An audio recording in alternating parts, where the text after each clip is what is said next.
Thank you, sir. Namaste. Good afternoon. Good afternoon to all. It's my honor to introduce Vaidya Abhijit Saraf sir. Sir is currently working as a professor in Sanhita department at Sri Saptashringi Ayurved College and Hospital, Nashik. Sir has completed MD PhD in Sanhita and MS in psychological counseling and having a vast teaching experience. Sir has published 84 national and 12 international articles in peer-reviewed indexed journal. Sir is a member of CPIM Syllabus Drafting Committee 2020. Sir is the founder and president of Agastya Foundation, Nashik, vice secretary and at Anand Ayurveda Pratishthan, Pune. Sir is honored with the Dhanvantari Award by Nirok Street, New Delhi in 2019. Sir has conducted more than 150 Charak Sanhita Nirupan sessions along with respected Dr. Ananta Dharmadhikari sir. It's our privilege that we have sir to enlighten us on clinical approach of Chakrapani Datta with respect to Ayurveda Deepika and Bhanumati commentaries. Thank you, sir. Over to you, sir. नमो नमः ब्रह्मदक्षाश्विदेवेश भरद्वाज पुनर्वसु हुताशवेशचरक प्रभृतिभ्यो नमो नमः।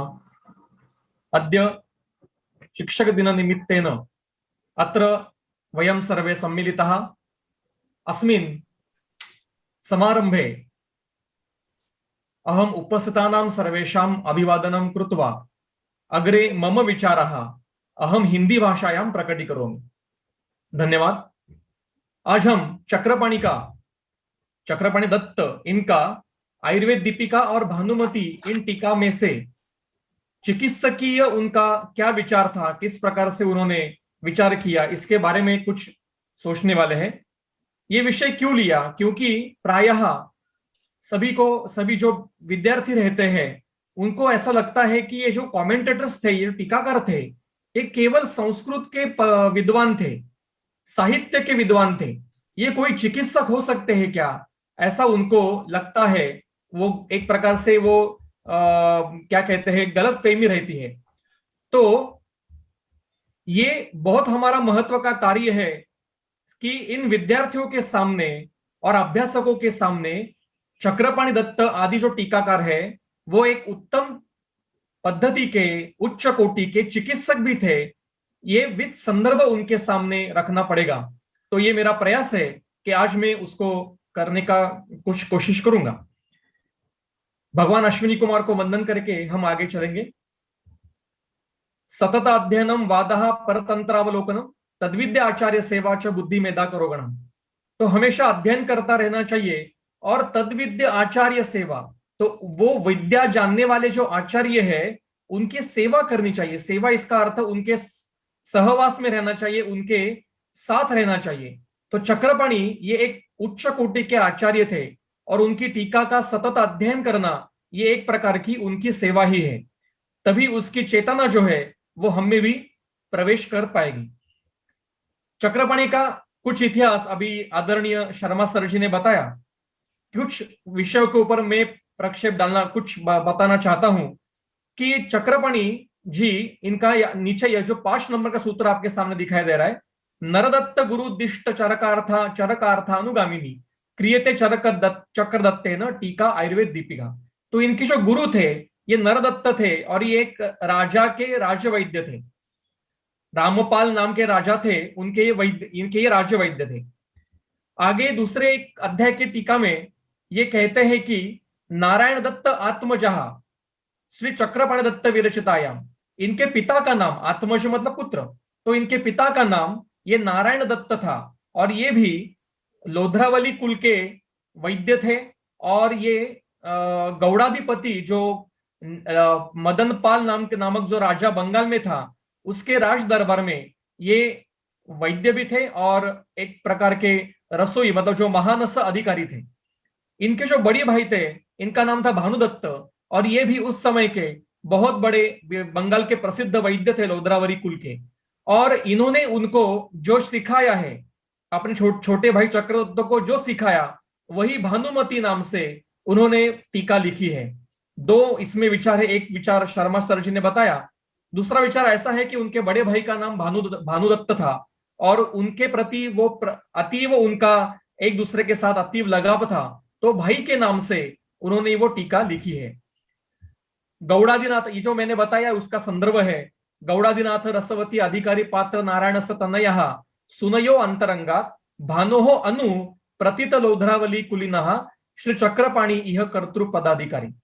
कैसा है कि अभ्यंतर साक्ष्य मतलब हम जिसका अध्ययन करने वाले हैं उसका कुछ ऐतिहासिक विषय हमें पता होना चाहिए, तभी हम उसके काल का ज्ञान होकर, उनके बैकग्राउंड का ज्ञान होकर हम ऐसे टीका वो क्यों करते हैं ये पता चलता है।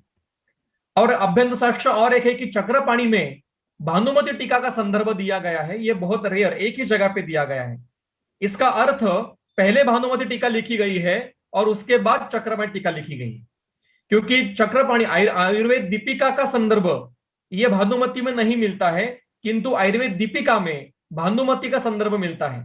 तो इन्होंने पहले सुश्रुत पर टीका लिखी और उसके बाद उन्होंने चरक पर टीका लिखी है, ये हम अभ्यंतर साक्ष्य से इसका अनुमान कर सकते हैं। तो ये भानुमति जो रेड कलर के बीच में लिखा है वहां आयुर्वेद दीपिका का उपलब्ध भानुमति टीका का संदर्भ है। अब ये भानुमति टीका का शुरुआत है। दुर्दैव की बात यह है कि आजकल सुश्रुत का अध्ययन पूरा का पूरा बंद हो चुका है और जो पढ़ते हैं वो केवल शारीर स्थान पढ़ते हैं, या शालाक्य वाले शालाक्य के अध्याय पढ़ेंगे या सर्जरी वाले सर्जरी के अध्याय पढ़ेंगे, किंतु पूरा का पूरा संहिता का अध्ययन ये कोई नहीं करता। और सूत्रस्थान तो कोई नहीं पढ़ता, किंतु सूत्रस्थान अत्यंत महत्व का है। और उसमें भी इन्होंने जो शुरुआत में जो 1 नंबर का श्लोक है मंगलाचरण, ये दोनों संहिता में समान है, आयुर्वेद दीपिका में भी समान है और भानुमति में भी समान है। किंतु 3 नंबर का जो सूत्र है ब्रह्म दक्षाश्वी देवेश धन्वंतरीर मुखान गुरुन जगत शक्तिम गणाधीशम चक्रपाणिर नमस्यति, ये सुश्रुत में है। और चरक में ब्रह्म दक्षाश्वी देवेश भरद्वाज पुनर्वसु हुताशवेश चरक प्रभृतिभ्यो नमो नमः, ऐसे 2 अलग सूत्र हमें मंगलाचरण में मिलते हैं। अब बाह्य साक्ष्य क्या है, तो सुश्रुत के डल्लन टीकाकार ने एक जगह पर चक्रपाणी का उल्लेख किया है, इसका अर्थ डल्लन ये चक्रपाणी के बाद हुए हैं। उसी प्रकार से माधवनिदान में भी मधुकोश टीकाकार ने भट्टार, जेज्जट, गदाधर, वाप्यचंद्र, सिद्ध, चक्रपाणी, बकुलेश्वर, सेन और भोज, ये चरक के टीकाकारों का नाम लिया है। तो मधुकोश टीकाकार भी चक्रपाणी के बाद में हुए हैं, ये हम इसका अनुमान कर सकते हैं। अब चक्रपाणी की ग्रंथ संपदा क्या है। मेरा यह सौभाग्य रहा कि मेरा जो पीएचडी का विषय है वो चरक संहिता विमान स्थान के 4 टीकाकारों का कंपैरेटिव स्टडी, तो उसमें मैंने साबई इतिहास भी उनका कलेक्ट किया है। और चक्रपाणी जी का जो कुल है वो आज भी बंगाल में कलकत्ता में रहता है, उनसे मेरा संपर्क भी है। और चक्रपाणी का जो गांव था मयूरेश्वर, वहां पे उनका मंदिर अभी भी है, लोधरावरी कुल का चक्रपाणी वरालय नाम का मंदिर अभी भी, मैं फोटो उसका दिखाने वाला हूं। लेकिन अभी इसकी जो ग्रंथ संपदा है, केवल 4-5 ग्रंथ हमें पता है, लेकिन कुल 14 ग्रंथ चक्रपाणी ने लिखे थे। आयुर्वेद दीपिका, भानुमति, चिकित्सा संग्रह, द्रव्य गुण, सार सर्वसार संग्रह, व्याकरण तत्व चंद्रिका, शब्द चंद्रिका कोश, व्यग्र परिद्र शुभंकर, मुक्तावली, शैल चंद्रिका, गौतम न्याय सूत्र पर विवेचन, माघ साहित्य पर टीका, बाणभट्ट कादंबरी पर टीका और दशरथ कुमार शरीफ पर उत्तर पीठिका। ये इतना बड़ा साहित्य चक्रपाणी ने लिखा है, ये इसमें से कुछ अभी उपलब्ध भी नहीं है। ये है चक्रपाणी का मंदिर जो बंगाल के मयूरेश्वर गांव में, जो वीरभूमि नामक जिला जो है उसमें मयूरेश्वर नाम का जो गांव है उसमें चक्रपाणी का मंदिर अभी भी है और उनके कुछ कुल वहां पे रहते हैं। ये मंदिर वहां का फोटो आपके सामने है। अब जो टीकाकारों का विचार करना पड़ता है, अध्ययन करना पड़ता है, तो वो देश और काल ऐसे 2 सापेक्ष में करना पड़ता है। तो देश, कौन से देश में वो टीकाकार हो गए और कौन से काल में हो गए। तो वाई एक्सिस पर देश है और एक्स एक्सिस पर आपको काल मिल रहा है। तो चक्रपाणी का जो जगह है वो 11वीं शताब्दी में, और वो वंग देश के थे, बंगाल प्रदेश के थे। प्रायः चरक के सभी टीकाकारों में से ज्यादा टीकाकार ये बंगाल के ही है। इस अभी जो टीका अवेलेबल है, अभी शर्मा सर जी ने बताया, मैं रिपीट नहीं करूंगा, इतनी टीका 8 टीका सद्य काल में अवेलेबल है। उसमें से चक्रपाणी और गंगाधर यही 2 टीकाकार है जो पूरे के पूरे चरक पर अवेलेबल है, बाकी के कुछ कुछ भाग पर ही मिलते हैं। अब चरक संहिता पर चक्रपाणी टीका जो लिखी गई उनका रचना की पद्धति क्या है। तो अत्यंत कम शब्दों में ज्यादा से ज्यादा विषय वर्णन करने का उनका प्रयास है। गद्य टीका है, केवल मंगलाचरण और अध्याय अंत में एक एक पद्य मिलते हैं। कुछ घटक पहले से पता है, जो अध्ययन करने वाला है उसको कुछ घटक पहले से पता है, ऐसा चक्रपाणी अध्यरुद्ध धरते हैं। वो पूरा बेसिक से नहीं शुरू करते। कुछ घटक आपको पता है, दर्शन का अध्ययन है, व्याकरण का अध्ययन है, आयुर्वेद का भी बेसिक आपको अध्ययन है, ये गृहित धर के वो टीका लिखते हैं। पदानाम व्याख्या, हर जगह पे चक्रपाणी जब विवरण करते हैं तो सूत्र में आए हुए अलग अलग पदों का विवरण भी करते हैं। उसके कुछ उदाहरण हम आगे देखने वाले हैं। व्याकरणात्मक विवरण भी करते हैं, जगह जहां जहां जगह मिलती है वहां वहां उन पदों का व्याकरण भी लिखते हैं। गंभीर विवरण करते हैं। वो चक्रपाणी का एक भी विषय ऐसे ऊपर ऊपर नहीं लिखा गया है, गंभीर है, मतलब पूरा विस्तार से वर्णन किया है। अनावश्यक हीन स्वरूपात्मक पद नहीं है, एक भी पद ऐसा नहीं है कि जो व्याकरण दृष्टिया या साहित्य दृष्टिया हीन कैटेगरी का है, ऐसा एक भी पद नहीं है। उल्टा मैं तो आपको कहूंगा कि हमारे परम आदरणीय बनवारीलाल गौड़ सर जी ने चक्रपाणी के प्रथम सूत्र के उपेयुषे इस वाक्य, इस शब्द पर एक पूरा आर्टिकल लिखा है। वो आप जरूर नेट पर सर्च करके पढ़िए। और चक्रपाणी का स्वभाव हमें टीका में से मिलता है कि ये किस स्वभाव के व्यक्ति होंगे, मैं आपको आगे बताऊंगा अलग अलग जगह पे। लेकिन मेरा जो अनुमान है, जितना चक्रपाणी मैंने पढ़ा है, 13-14 साल हो गए धर्माधिकारी सर जी से मैं चक्रपाणी पढ़ रहा हूं, आज भी रोज हम 1 घंटे अध्ययन करते हैं। तो मुझे जितना महसूस हुआ है तो चक्रपाणी ये अत्यंत गंभीर स्वरूप के व्यक्ति होंगे, लेकिन कोमल मन के होंगे, ऐसे व्यक्ति लगते हैं। वो जगह जगह पे उसके हमें संदर्भ मिलते हैं। वो ज्यादा मजाक स्वरूप, मतलब जिसका डल्लन एग्जैक्टली उल्टे हैं। डल्लन जो टीकाकार है ना, वो एकदम फ्रेंडली है। वो आपको कहेंगे अरे आपको ये पता नहीं है क्या, चलो मैं आपको बताता हूं, पहले से शुरू करते हैं। आपको इतना भी नहीं, चक्रपाणी इतना नहीं बोलेंगे। चक्रपाणी क्या कहेंगे, ये विषय है, आप समझ लो, स्ट्रेट फॉरवर्ड एकदम, ज्यादा इधर उधर की बात नहीं, ज्यादा आगे की बात नहीं, ज्यादा पीछे की बात नहीं, जितना बताना है उतना बताकर शांत हो जाते हैं। कुछ आपको पता है गुरु धरते हैं, और कुछ आपको आगे अध्ययन करना पड़ेगा यह भी आपको बताते हैं। पूरा का पूरा बताएंगे भी नहीं। तो ये गंभीर स्वरूप के व्यक्ति होंगे पर कोमल मन के होंगे। क्यों, बताता हूं आगे। बहुत रेयर संदर्भ है ये। काशीराज दिवोदास, जिनको धन्वंतरी कहा जाता था, उनके ऊपर टीका चक्रपाणी ने भानुमति में की है। वो कहते हैं कि दिवोदास का अर्थ क्या, नाम क्या है, बाद में आप देख लीजिए, पीडी में बाद में शेयर कर दूंगा।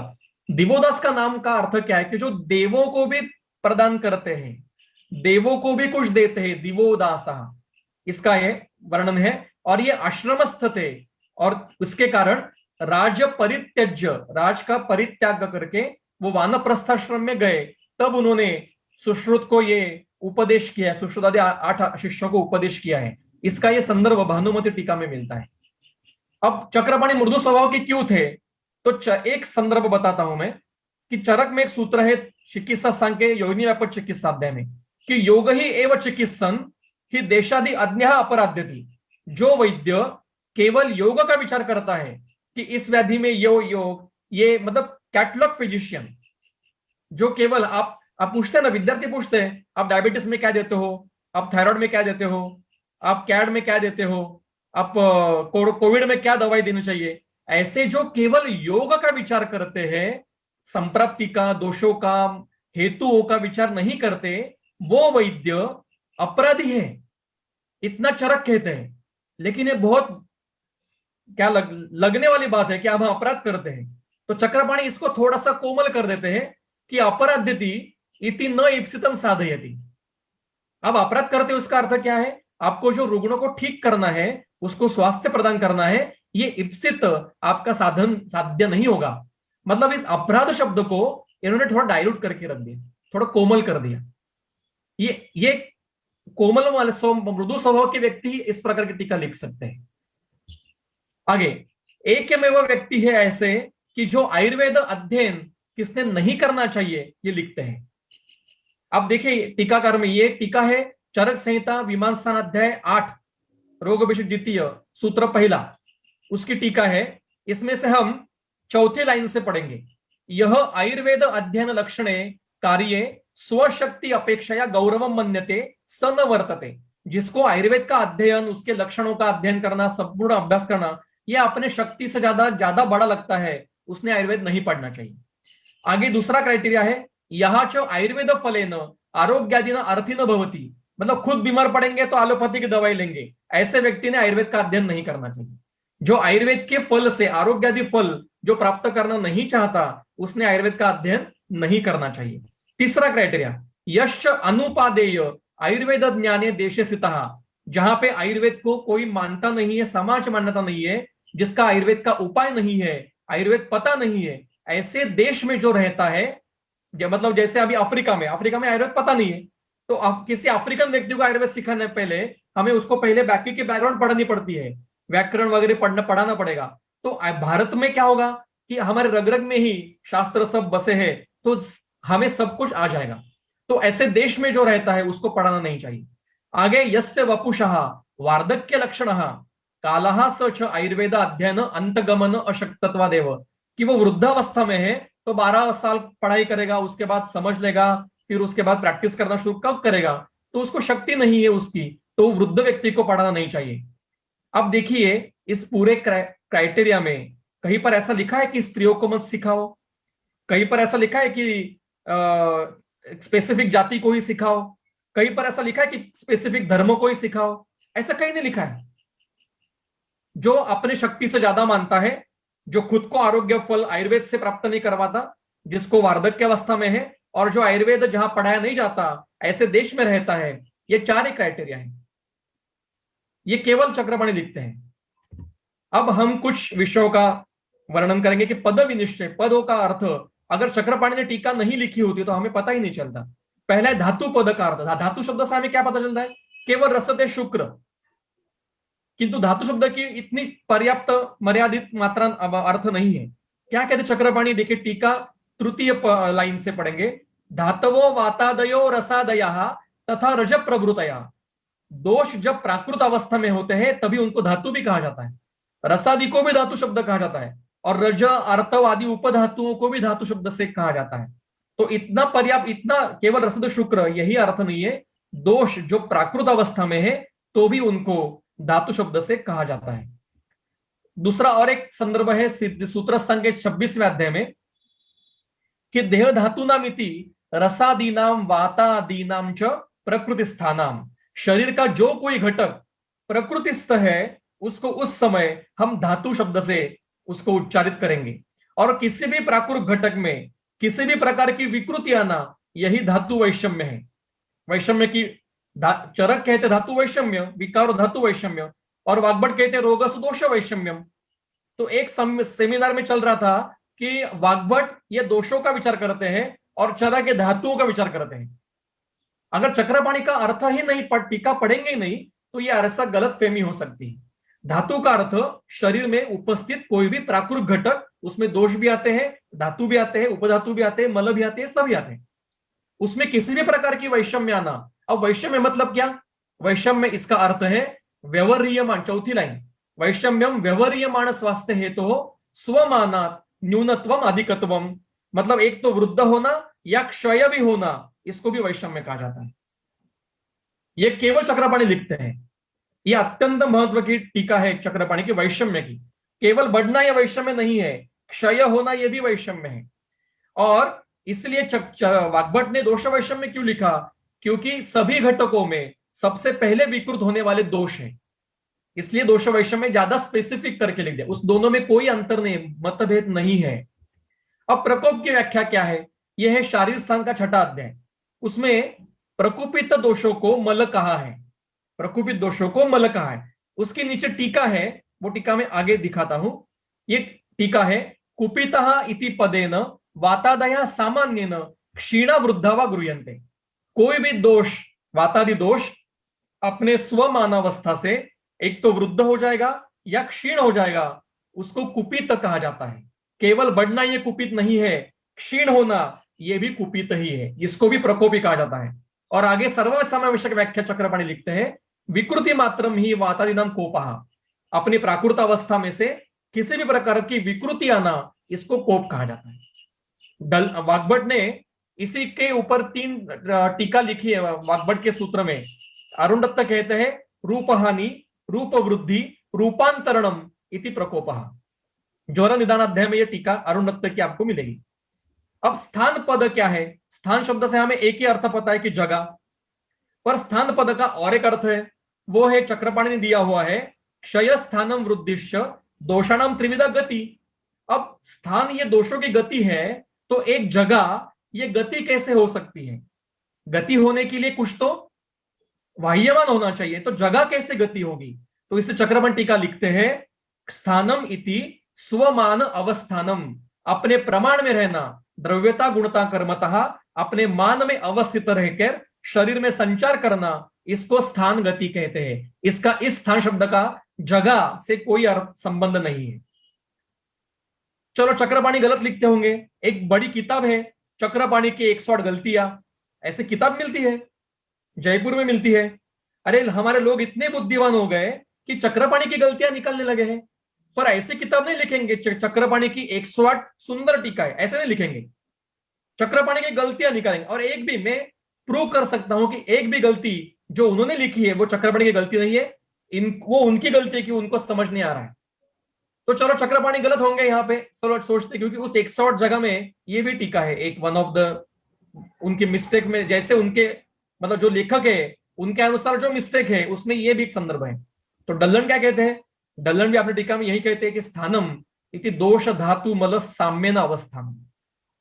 तो स्थान का एक और अर्थ चक्रपाणी ने और सभी टीकाकारों ने मान्य किया है अधिकरण तंत्र से। यहां पर भी वही है कि प्रकृतो स्थितः इति अक्षीण वृद्धः, जो क्षीण नहीं है, जो वृद्ध नहीं है, वो प्राकृत स्थित है, वही स्थान गति में है।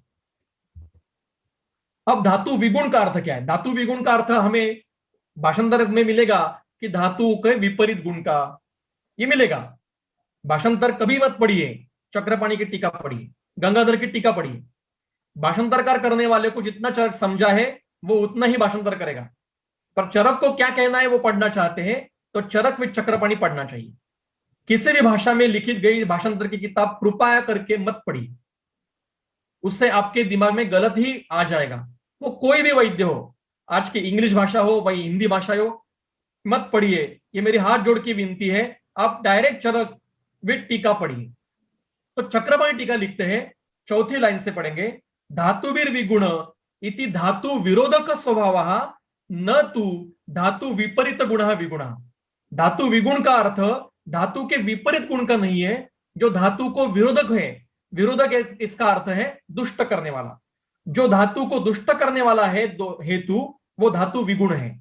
उसके 2 उदाहरण उन्होंने बताए कि दिवा स्वप्न मेद्यादयो ही मेदसा समान गुणा एवं मेद दूषका भवंती। दिवा स्वप्न और मेद्य आहार विहार ये मेद के समान गुण के होते हुए भी मेद को दुष्ट करते हैं। तो केवल विपरीत गुण का ही दुष्ट करेगा ये गलत है, समान गुण का भी दुष्ट करता है, और ये चक्रपाणी स्पष्ट करते हैं। अब विमार्ग गमन की क्या व्याख्या में एक ही संदर्भ दिया है, विमार्ग गमन के 17 अध्याय 17 अर्थ चक्रपाणी टीका में मिलते हैं। 17 प्रकार का अलग अलग विमार्ग गमन चक्रपाणी में मिलता है। इतना समय नहीं है, मैं केवल एक संदर्भ आपके सामने रखता हूं और इस संदर्भ से चक्रपाणी ये कितने उच्च कोटि के वैद्य थे ये पता चलता है। विमार्ग गमन की टीका उन्होंने लिखी है, ये चक्रपाणी की पद्धति है। चक्रपाणी टीका पदों का अर्थ लिखते समय कई जगह पर वर्णन नहीं करते, केवल कुछ उदाहरण देते हैं। तो विमार्ग गमन का अर्थ क्या लिखा उन्होंने, मलस्य मूत्र मार्ग गमनम। तो कई लोग कहते हैं ऐसा कुछ भी लिखते हैं, ऐसे कुछ टीका होती है क्या? ऐसा मल फिकल मटेरियल मूत्र मार्ग से कैसे बाहर आएगा? It is impossible. एक हिंदी भाषांतर की किताब में इसके नीचे विमर्श में उन्होंने दिया है ये मैंने मेरे आंखों से पढ़ा है कि चक्रपाणी ऐसा कुछ भी लिखते हैं, ये कोई वैद्य नहीं होंगे। अरे लेकिन आपने चरक अगर पढ़ा पूरा तो सिद्धि स्थान में जो 13 प्रकार के मूत्र विकार है उसमें विड़ विघात नाम का मूत्र विकार वर्णन किया है, जिसमें मल मार्ग से मूत्र मार्ग से मल बाहर आता है।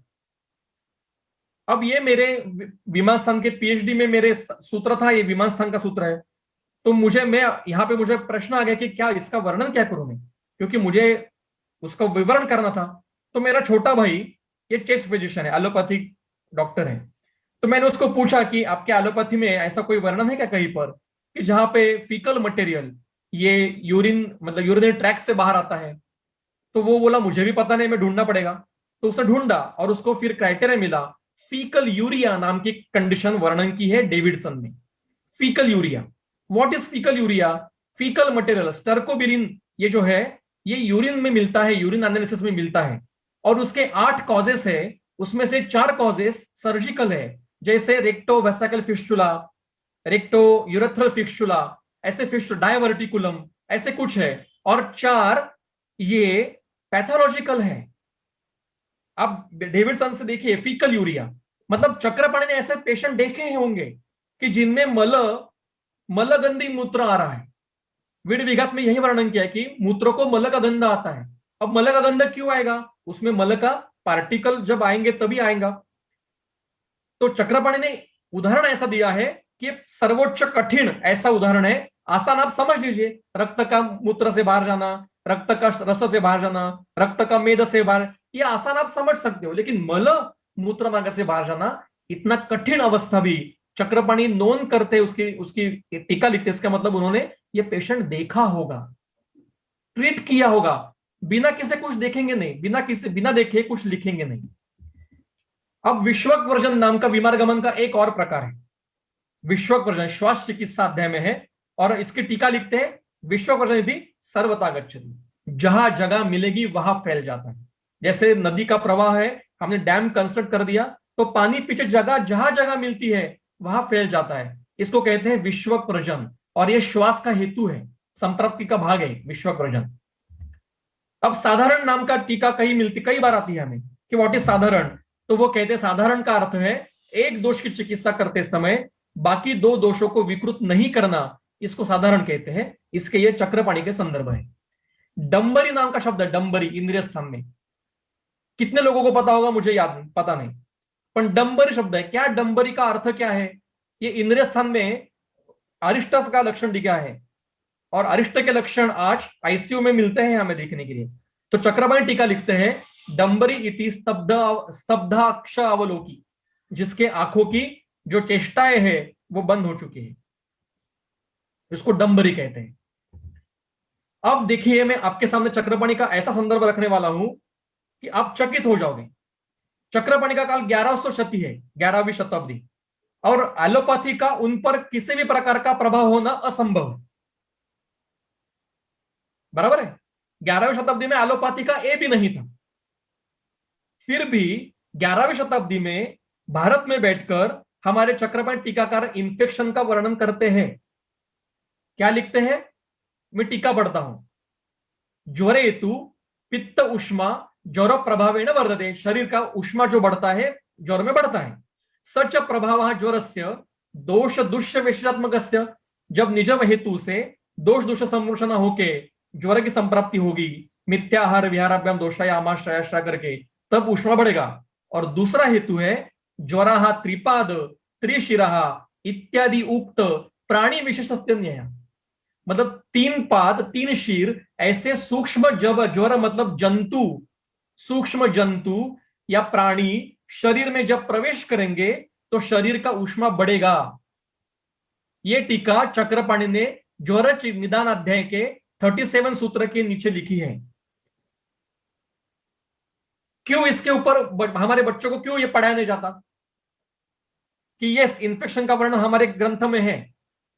अष्टांग आयुर्वेद में जो भूत विद्या है, ये भूत मतलब सूक्ष्म जंतु मतलब एलोपैथी का पार्ट है, इन्फेक्शन का वर्णन है। भूत विद्या ये इन्फेक्शन की चिकित्सा है। ग्रह विद्या ये जो अंग है, ग्रह मतलब पकड़ना जखड़ना, आकाशस्थ ग्रहों का कुछ संबंध नहीं है। जो जंतु सूक्ष्म जीवाणु वायरस बैक्टीरिया शरीर में प्रवेश कर शरीर को बाधित करते हैं पकड़ते हैं, उनको ग्रह कहते हैं। तो बालग्रह मतलब क्या है देखिए पढ़ के, बालग्रह के सभी लक्षण सभी इन्फेक्शंस के ही है। रेवती जाते हैं सभी इन्फेक्शन है विविध प्रकार के बालकों में होने वाले। अब ऐसे विषय का एक और टीका है, सूत्र है देहिनम नहीं निर्दोषम ज्वरः समुपसेवते। इसका अर्थ ऐसा है कि जब 2 नकार आते हैं वाक्य में तो वो नकार निकाल देने पड़ते हैं, पॉजिटिव वाक्य होता है वो, तो न निकाल दीजिए निर निकाल दीजिए। और अब पढ़ेंगे देहिनम सदोषम ज्वरा समुपसेवते, जिसके शरीर में दोष विकृत होते हैं उसको ज्वर होता है। अब चक्रपाणी क्या यह काम है, केवल चक्रपाणी का ही ये काम है कि यहां पे अगर ज्वर होता है कहना है तो भवती क्रियापद क्यों नहीं लिखा, ज्वरः न भवती।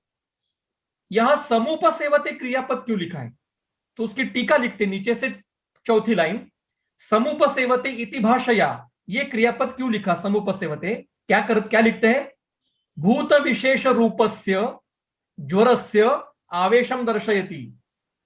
भूत विशेष रूप ज्वर मतलब सूक्ष्म जंतु स्वरूप, ज्वर मतलब व्याधि, तो व्याधि जो इन्फेक्शन देने वाला जो व्याधि है या जो सूक्ष्म जीवाणु है भूत विशेष, उसका शरीर में आवेश मतलब प्रवेश बता रहे कि सम उपसेवते, सम मतलब पूरी स्वरूप से, उप मतलब अंदर प्रवेश करते, उपसेवते।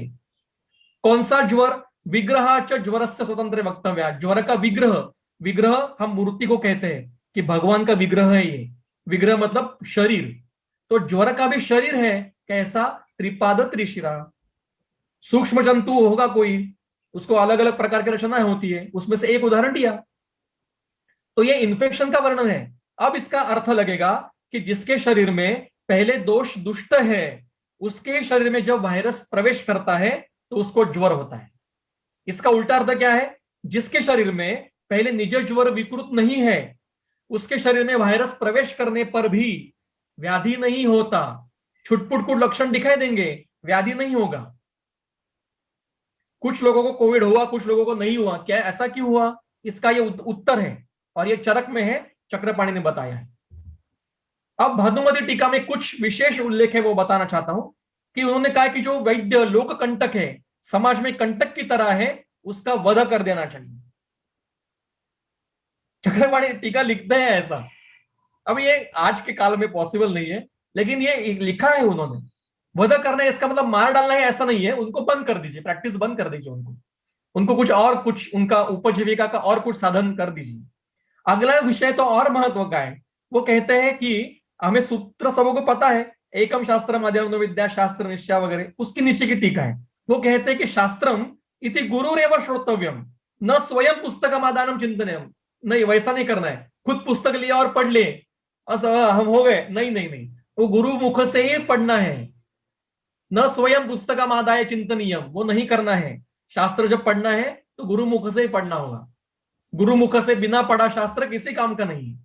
इतना स्पष्ट चक्रपाणी लिख सकते हैं।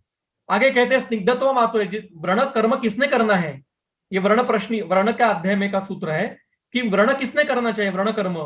तो पहला स्निग्धत्व आतुरे, आतुर के प्रति जिसके मन में पुत्रवत प्रेम होगा उसी ने करना चाहिए, इसलिए स्निग्धत्व गुण ये प्रथमत्वम उक्तम, ये टीका लिखी है। उसी अध्याय में दोषों का एक और अर्थ दिया है कि दोषो अत्र पूयम और पुयाश्रया वातादया, व्रण से पुय निकालना है, मतलब पुय के साथ हम दोष भी निकालते हैं, ये स्पष्ट टीका लिखी है। ऋतुचर्य अध्याय में दो प्रकार के ऋतु क्रम बताए हैं, एक रसबल उत्पादक क्रम है और दूसरा दोषाचयादि क्रम है। वो लिखते हैं कि चरक के चित्तस्याशितीय नामक जो छठा अध्याय है ऋतुचर्य अध्याय, उसमें शिशिर वसंत ग्रीष्म वर्षा शरद हेमंत ऐसा 6 ऋतु का क्रम है। वो शिशिरादि क्रम ये रसबल उत्पादनार्थ है। और 8वें अध्याय में मीमांसा के शोधन के अधिकरण से प्रावरुट वर्षा शरद हेमंत वसंत ग्रीष्म ऐसा अलग ऋतुक्रम बताया है। ये 2 प्रकार के ऋतुक्रम वैद्य को ध्यान में रखने पड़ते हैं। तो इस प्रकार से 2 प्रकार के ऋतुक्रम है। आगे प्रकोप शब्द का अर्थ दिया है कि प्रकुपितानामिति प्रशब्देन बहुत्वेन कोपम शोधन विषया इति दर्शयति। तो बहुदोषे शोधनम भवति, जब दोष अत्यंत मात्रा में बढ़ेंगे तो शमन नहीं करना है, शोधन चिकित्सा करनी। ये सूत्र अत्यंत महत्व का है भानुमति का। रक्तादि षड धातुस्तः अग्नयः, हर एक धातु में स्थित अग्नि मतलब तेज महाभूत, ये क्या करता है, पूर्व धातु पाचक, पहला धातु जो उसका पचन करता है, स्वस्व धातु उष्म रूपाश भवंती, और फिर उसके धातु उष्मा रूप हो जाता है। मतलब अवस्था पाक में जो तेज महाभूत का परमाणु निर्माण होगा वही हर धातु में जाकर वहां उस धातु के नाम उसको दिया जाता है, यही धात्वग्नि है। धात्वग्नि कोई अलग अलग जगह 60 जगह पे ऐसे आगे जलाए रखी है, ऐसा कुछ नहीं है। जो अन्न आहार के अवस्था पाक में जो तेज महाभूत का परमाणु का विघटन होगा, वो संचार करते करते हर क्रमशः रस से रक्त, रक्त से मांस ऐसा जाएगा। तो जब वो रसव में जाएगा तो रस का परिणमन करेगा, तो उसको वहां रसाग्नि कहा जाएगा। वही तेज महाभूत जब रक्त में जाएगा तब वो रक्त का परिणमन करेगा, तो उसको रक्ताग्नि कहा जाएगा। तो तेज महाभूत यही अलग अलग धात्वाग्नि का रूप लेता है। यह स्पष्ट टीका चक्रपाणी करते हैं। अब इंद्रिय प्रदोष व्याधि है, उसमें उपघात और उपताप ये दो ही लक्षण बताए इंद्रिय प्रदोष में।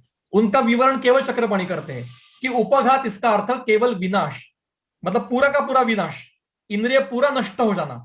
और उपताप का अर्थ किंचित वैकल्य, कुछ विकृति आना, ये फिर से रिवर्ट हो सकती है, लेकिन उपघात कभी रिवर्ट नहीं हो सकता। जैसे मैंने कहा कि चक्रपाणी हर जगह पे पदों का अर्थ लिखते हैं, तो ये मानस भावों की पूरी टीका इन्होंने लिखी है। मैं अभी टीका का विवरण नहीं करूंगा क्योंकि इतना समय नहीं है। तो ये पूरी टीका लिखते हैं हर एक शब्द की, लोभ मतलब क्या, शोक मतलब क्या, भय मतलब क्या, क्रोध मतलब क्या, मान मतलब क्या। ये इतना सुंदर टीका है, आप नोट करके रखिए, बाद में पढ़िए। मन के जो विषय है इसके ऊपर टीका अत्यंत सुंदर है। ये इसका थोड़ा विवरण में करना चाहूंगा कि चिंत्य मतलब क्या। तो कर्तव्यतया अकर्तव्यतया वायन मनसा चिंतते, मतलब मुझे क्या करना चाहिए और क्या नहीं करना चाहिए। कल मेरा एग्जाम है तो अभी मैंने पढ़ना चाहिए या मूवी देखनी चाहिए, ये जो विचार मन में आता है इसको चिंत्य कहते हैं। चिंतन करना ऐसा अर्थ नहीं है, ये चिंत्य का अर्थ अलग है। विचार्य मतलब क्या, तो उपपत्ति अनुपपत्तिभ्याम यद विमृशते, आगे क्या होगा इसका विचार ऊह्य में है।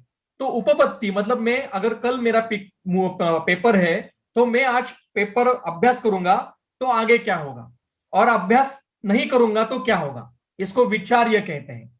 ऊह्यम च संभावना या ऊह्यते एवं एतद् भविष्यति, अब मैं पढ़ूंगा नहीं तो मैं फेल हो जाऊंगा, पढ़ूंगा नहीं तो मुझे विषय समझ में नहीं आएगा। मतलब चिंत्य विचार्य की आगे की स्टेज ये ऊह्य है।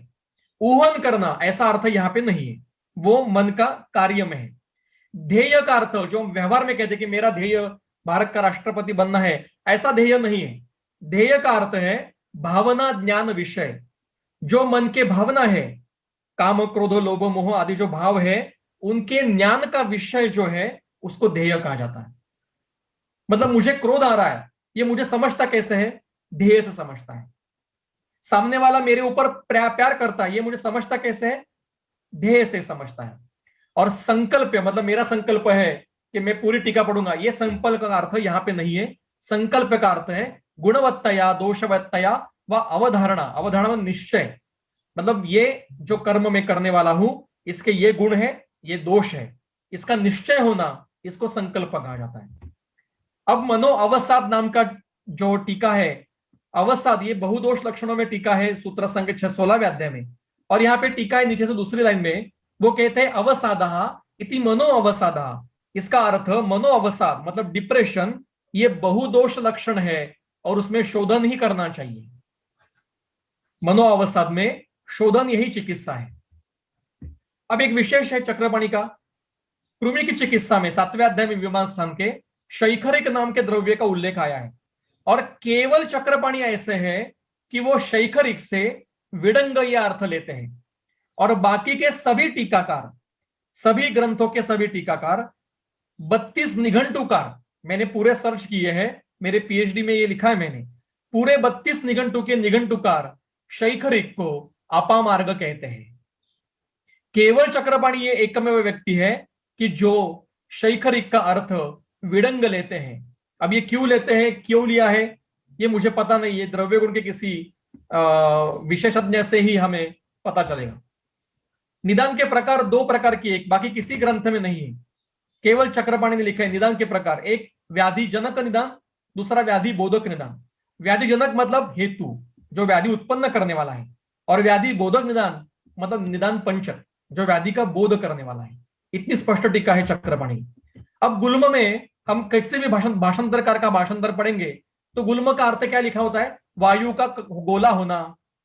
अब वायु का गोला होने के लिए वायु को काठिन्य आना पड़ेगा ना, पर जो दिखाई नहीं देता उसको काठिन्य कैसे आएगा, ये विषय हमारे मन में कभी नहीं आता।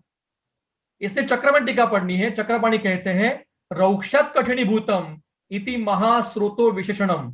गुल्म का अर्थ है कि महास्रोतस में कहीं पर भी काठिन्य आने पर जो विकारोशोथ उत्पन्न होता है एकदेशीय, उसको गुल्म कहा जाता है। मतलब काठिन्य वायु को नहीं आता, पिंडाकार वायु का नहीं होता है, तो पिंडाकार स्रोतस का होता है, महास्रोतस का होता है।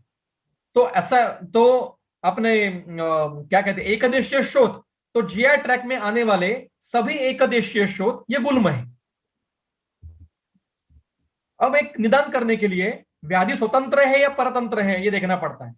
स्वतंत्र इसका अर्थ दोष विकृत है, वायु विकृत है, पर वायु विकृत होने के लिए उसके खुद के रूक्ष लघु खर चल बहु ये गुणों से हेतु वहां है, तो उसको स्वतंत्र दोष प्रकोप कहेंगे।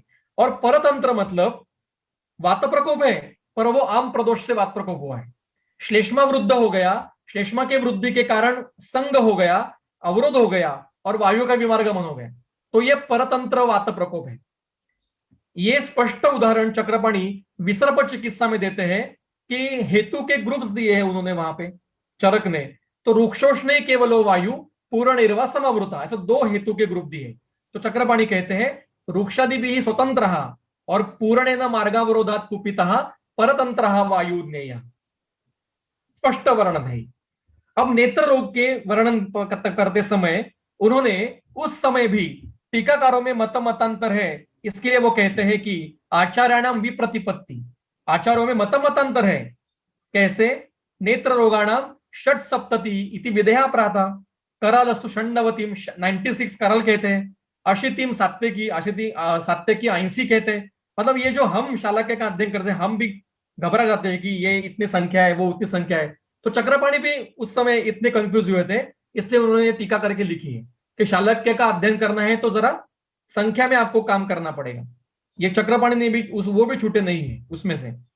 अब महाकषाय हमें पता है 50 महाकषाय, लेकिन अनुक्त महाकषायों का कैसे विचार करना चाहिए ये चक्रपाणी बताते हैं, सूत्र संख्या 4 अध्याय में। वो कहते हैं कि जैसे जीवनीय महाकषाय बताया है, तो जीवनीय में कौन लिया है हमने, तो नीचे से देखिए 5वीं 6ठी लाइन, स्निग्ध शीत मधुर वृक्षादि गुणयुक्ता संतो जीवनम कुर्वन्ति।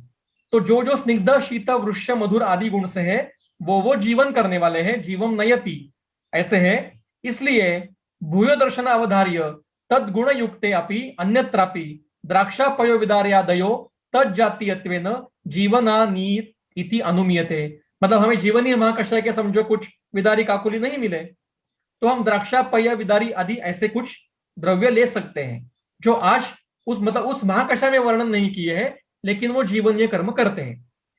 यथा जीवकादीनाम एक जीवन कार्य कर्तृत्वेन महाकषायत्वम तत्वत पाठा समंगा प्रवृत्ति नाम अतिसार हरणाम अतिसार हरम महाकषायत्वम। मतलब ये 50 दिए हैं, इसके अनुसार आप बाकी के महाकषाय भी निर्माण कर सकते हो। अतिसारहर महाकषाय, पांडुहर महाकषाय, विसर्पहर महाकषाय, ये आप खुद निर्माण कर सकते हो। जैसे स्तन्य जनन गण में शतावरी का वर्णन नहीं है, अब क्यों नहीं है इसका विचार करना चाहिए। अब पथ्य के बारे में कुछ विचार करते हैं चक्रपाणी कि पथ्य का विचार कैसे करना चाहिए। ये कहते हैं, देखिए बीच के 4थी लाइन से दूसरा इसमें से, कि अक्रमेण तू सहसा अपथ्य त्यागे दोषो भवति, कि अगर आप अक्रम से एकदम अपथ्य बंद कर दोगे तो भी वो दोष निर्माण करने वाला है। और अंतिम लाइन पढ़िए, पथ्यमपि ही अनभ्यस्तम सहसा उपयुज्यमानम अरुचि अग्निवदादि जनयति।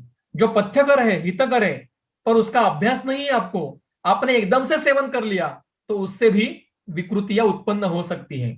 इसलिए क्रमेण उपचिता गुणा क्रमेण अपचिता दोषा, ये क्रम पादांशिक क्रम अत्यंत महत्वपूर्ण है। अब इसमें भी पथ्य का दूसरा योनिरापद चिकित्सा अध्याय में है, वो कहते हैं कि अपथ्यम अपि यत् यस्य पुरुषस्य सात्म्यम, जो अपथ्य है पर जिसका अभ्यास किया है, तद एकांत त्यजन, उसका त्याग करना चाहिए। अपथ्य का सात्मीकरण नहीं करना चाहिए, अपथ्य का अभ्यास नहीं करना चाहिए।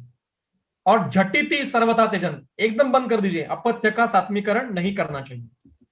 अब स्नेहन के विषय में इन्होंने क्या किया, सूत्र देखिए, ये केवल चक्रपाणी टीका करते हैं, केवल, बाकी किसी में टीका में नहीं है विचार कि शोधनात् ऋते येषाम रूक्षणम सम प्रवक्षते न तेषाम स्नेहनम शस्तम। अब जो कुछ अवस्था है कि जिसमें एक श्लेष्मा बड़ा है, मेद बड़ा है, गुद मुख भागी आभिषंध्य है, मंदाग्नि है, ऐसे व्यक्तियों के लिए स्नेहन नहीं देना है, वो स्नेहन अनर्ह है। तो उनमें शोधन अगर करना है तो वो सद्यो शोधन करना पड़ता है, निस्नेह शोधन करना पड़ता है। इसकी टीका चक्र में लिखिए दूसरी लाइन से कि अभिषंध्या महादोषा मर्मस्था व्याधयश्चये उरुस्तंभ आदि प्रवृत्ति, ये रूक्षणीय पद अवस्था है। तेषाम शोधनात् ऋते स्नेहनम न शस्तम, उनमें शोधन के बगैर स्नेहन नहीं करना है। मतलब पहले शोधन फिर स्नेहन, उल्टा क्रम है। हम पहले स्नेहन करके शोधन करते हैं, लेकिन ये जो अवस्थाएं हैं इनमें अगर आपको शोधन करना है तो वो निस्नेह करना है, क्योंकि ये बहुदोष के लक्षण है। जिसमें श्लेष्मा बड़ा है, जिसको छर्दी आती है, उसको सद्योवमन करना है।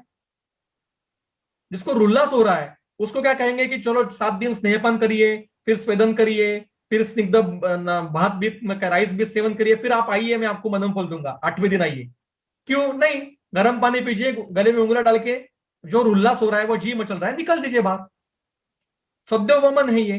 तो ये शोधनात् ऋते स्नेहनम न शस्तम, इन ऐसी अवस्थाओं में शोधन के बगैर स्नेहन नहीं करना है। यदा तू शोधनेन विरुक्षन्ते, जब शोधन से उस रुग्ण में अच्छा रूक्षण हो जाएगा, क्योंकि शोधन ये एक प्रकार का रूक्षण है, लंघन है, तदा परम शोधनार्थ, फिर उसके बाद में स्नेहन करके फिर शोधन दीजिए। तो पहला शोधन ये हेतु विपरीत निस्नेह जो है, और फिर स्नेहन करके शोधन करेंगे, वो व्याधि विपरीत होगा। ये क्रम बताया है बलवान व्याधि में, तो ये भूलना नहीं है। कुष्ठ में भी क्या लिखते देखिए, अब ये संदर्भ था पहला सूत्रस्थान के 13वें अध्याय में, अब ये संदर्भ है कुष्ठ चिकित्सा अध्याय में। कुष्ठ में आपको कई प्रकार के स्नेहन मिलते हैं। तो अगर कोई वैद्य कोई भी कुष्ठ का रुग्ण आ जाए, मतलब त्वचा विकार का रुग्ण आ जाए, और डायरेक्ट उसको महातिक्तक वगैरह शुरू कर देगा बिना साम निराम का विचार किए, तो बहुत बड़ी गलती होती है। इसे चक्रपाणी कर लिख के रखते हैं कि स्नेह से पानम इष्टम, मूल चरक का सूत्र है कि कुष्ठ में स्नेह का पान करना इष्ट है, पर कब करना है? शुद्धे कोष्ठे प्रवाहिते रखते, पहले कोष्ठ शोधन कर लो, रक्त मोक्षण कर लो, फिर स्नेह पान करो। अब चक्रपाणी क्या कहते हैं, ये वाक्य हमारे क्लिनिक में बड़े अक्षरों में आगे लिख के रखना चाहिए। जहां जहां पंचकर्म का सेटअप है वहां वहां चक्रपाणी का वाक्य ऐसे ब्रॉड इसमें लिख के रखना चाहिए। क्या कि अशुद्ध कोष्ठस्य स्नेह पानम व्याधि वर्धनम भवति। अब ये बिना चिकित्सा किए लिख सकते हैं क्या ये टीका? इसका अर्थ चक्रपाणी ने ऐसे पेशेंट किए हैं, अशुद्ध कोष्ठ में स्नेहपान करके देखा होगा, तभी उनको मिला कि व्याधि वर्धन होता है, तभी टीका लिखते हैं। मतलब वो उत्तम प्रकार के पंचकर्म तज्ञ भी थे। तो अशुद्ध कोष्ठ में अगर स्नेहपान हम करते हैं तो उससे व्याधि बढ़ता है, इसलिए पहले शोधन कर लो फिर स्नेहपान करो कुष्ठ में। अब ऊर्जस्कर रसायन का कार्य हमें पता है, ऊर्जस्कर, और ऊर्जा मतलब क्या ये कोई बताता नहीं। तो टीकाकार चक्रपाणी लिखते हैं कि ऊर्जा का अर्थ है, देखिए टीका है, ऊर्जा प्रशस्तम, प्रशस्तम भावम। ऊर्जा मतलब प्रशस्त भाव निर्माण होना, एनर्जी निर्माण होना ऐसा अर्थ नहीं है। ऊर्जा मतलब प्रशस्त भाव होना। ऊर्जा जो मराठी में हिंदी में हम जिसको ऊर्जा कहते हैं वो नहीं है। ऊर्जा इसका अर्थ है प्रशस्त भाव, शरीर में सभी अच्छे भाव निर्माण होना, ये ऊर्जा है। प्राण का एक अर्थ और दिया है, प्राण का अर्थ बल दिया है। क्या कहते हैं? प्राण अविरोधिना इति बल अविरोधिना। बल जब तक आपका बल है तब तक ये लंघन करना चाहिए, बल खत्म होने के बाद लंघन नहीं करना चाहिए, ये संदर्भ है। अब प्राण के इतने अर्थ चक्रपाणी ने दिए, आप देख लीजिए, मैं वर्णन नहीं करूंगा। कई प्रकार के अर्थ प्राण के ग्रंथ में हमें मिलते हैं। अब द्रव्य का प्रयोग कैसे करना है, यह भी कोई चिकित्सक की टीका लिख सकता है। ये साहित्य का और केवल संस्कृत का विद्वान नहीं टीका लिख सकता। जो चिकित्सा करता है, जो पेशेंट देखता है, अलग अलग द्रव्य उपयोग करता है, वही इतनी सूक्ष्मता से वर्णन करेगा। अब ज्वर में क्या कहा है? तिक्त रस देने के लिए कहा है, और सूत्र है मुस्ता परपटक उशीर चंदन उदिच्च, और नागर ने शुंठी दी है। किसी के मन में नहीं आता कि शुंठी क्यों आ गई बीच में। शुंठी तिक्त रस की तो नहीं है, तो क्यों आ गई? अब टीका लिखते हैं शुंठी अतिक्ता अपि, द्वितीय लाइन से पढ़िए, शुंठी अतिक्ता अपि आमाशय दुष्टिकारक ज्वर हितत्वात् विहिता।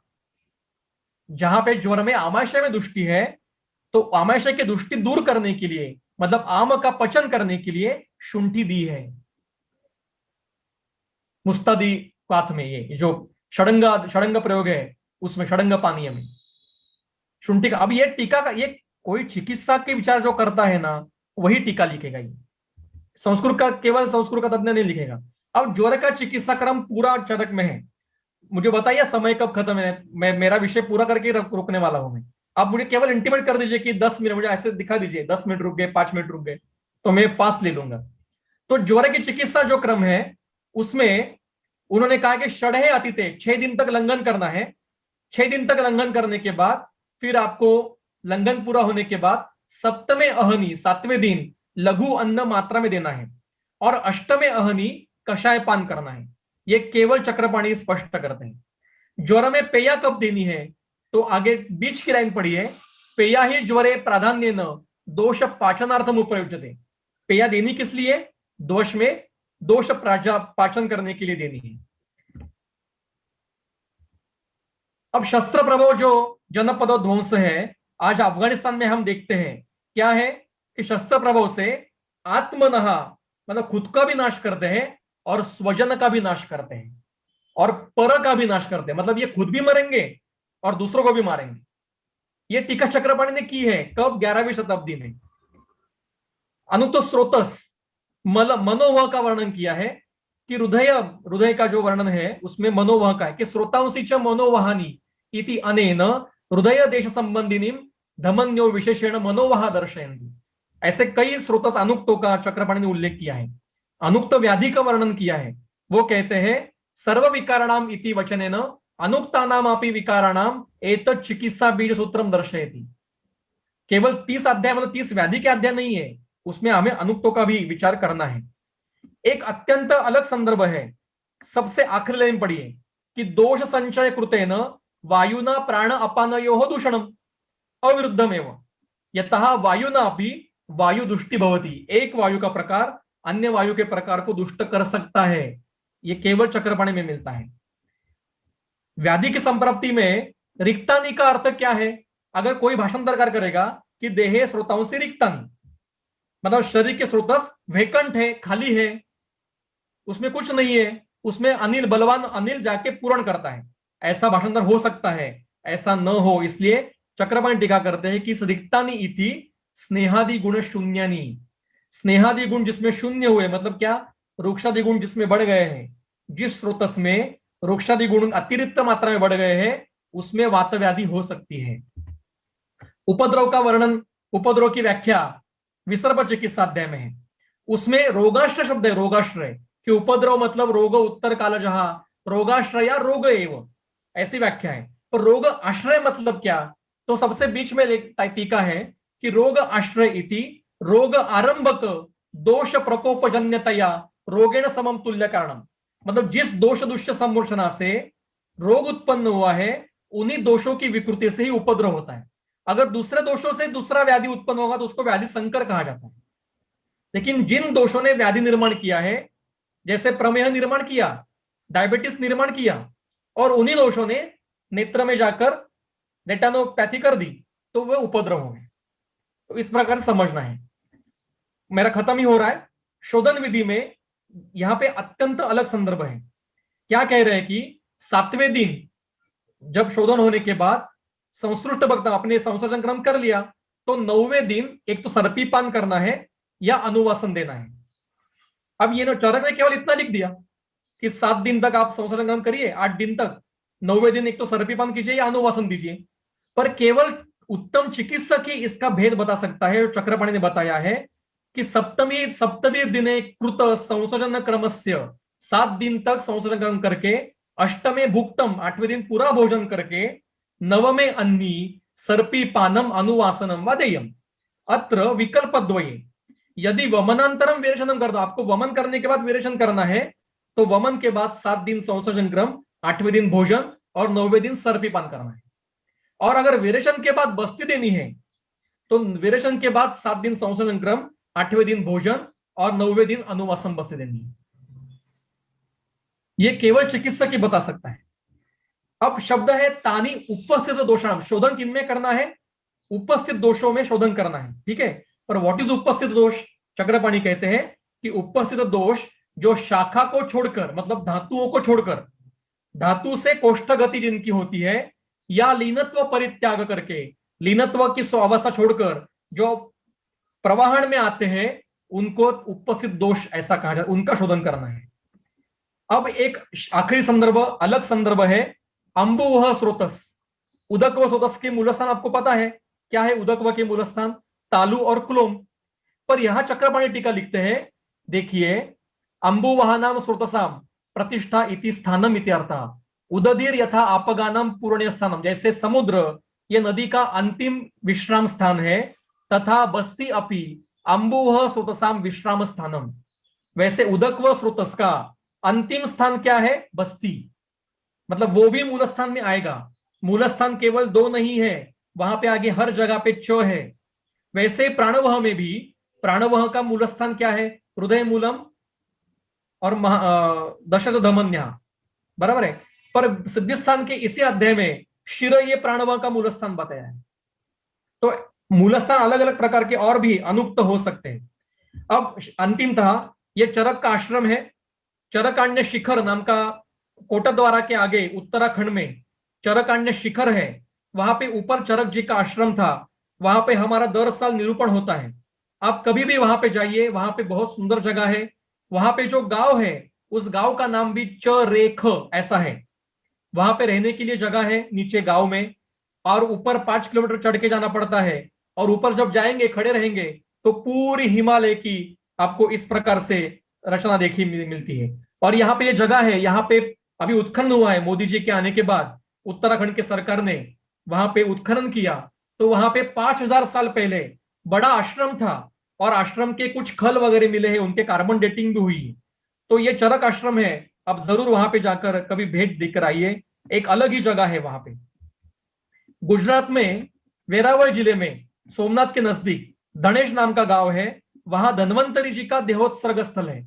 यहां गए 12 साल से हम हर साल जाकर निरूपण करते, 3-3 दिन का निरूपण करते हैं। और मेरे मन में जब आता है तो घर से निकलकर यहाँ पे जाके रहता हूं। एक अलग प्रकार की ऊर्जा लेकर आते हैं। धन्वंतरी मतलब काशीराज दिवोदास, इनका यह देहोत्सर्ग का स्थान है। अंतिमतः मैं ये कहूंगा कि प्रतिपत्ति की टीका चक्रपाणी ने यह की है कि उत्पन्नायाम आपदी झटिति यथा कर्तव्यता ज्ञानम, मतलब क्या कहते हैं? Emergency treatment. इमरजेंसी मतलब चक्रपाणी ये इमरजेंसी ट्रीटमेंट करने वाले भी थे। तो वो क्या कहते हैं कि उत्पन्नायाम आपदी, कोई आपद उत्पन्न हो गया है तो झटिति त्वरित जो कर्तव्य करना चाहिए वो करना है। ये ज्ञान जिसको है वो प्रतिपत्ति ज्ञान है। तो चक्रपाणी को वंदन करके हम प्रतिपत्ति ज्ञान होने का प्रयास करेंगे, ऐसा मैं उनसे विनती करूंगा। और अगर वो करेंगे, केवल टीका पढ़ने से कुछ नहीं होगा, विद टीका पेशेंट भी ट्रीट करने हैं। तभी चक्रपाणी का और चरक ने इतना करके रखा है, वो आगे की पीढ़ियों तक कंटिन्यू जाएगा। इतना कहकर मैं रुकता हूं। बहुत बहुत धन्यवाद।